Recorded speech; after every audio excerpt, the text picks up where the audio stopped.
Hola mi gente, ¿cómo están? Hoy les traigo la Lacto Asus del modelo FX516P Y tiene un costo aproximado de $1,000 a $1,400. Juntos vamos a solucionar el problema cuando instalamos Windows que no nos detecta nuestro disco duro.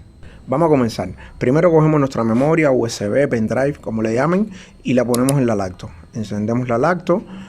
Y si les sale esta seguridad de boteo, vayan a este video que les voy a dejar acá arriba para que no pierdan tiempo. De lo contrario, seguimos con la solución para que se muestre el disco duro cuando vamos a instalar Windows. Aquí seguimos con los pasos típicos de una instalación: iniciar ahora, esperamos, aceptar, siguiente, instalación personalizada y ¡bam! El error. No sale el disco duro, no aparece, no se muestra, como si no existiera. Bueno, vamos a hacer estos pasos que les voy a decir a continuación. Tocamos aquí el tabulador y vamos a esta opción que tiene el disquito que dice cargar controlador. Aquí vamos a examinar y buscamos en nuestra USB el controlador, que ya debemos tenerlo copiado de antemano para poderlo instalar en este momento.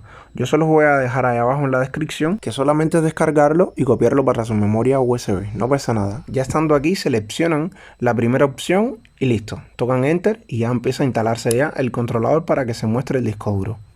Mi gente, me encantaría saber en sus comentarios si en otros modelos de Lacto Asus u otras marcas que se les presentó este problema, les funcionó esta solución que les estoy brindando. Y como pueden ver, ya se mostró el disco duro que parecía oculto.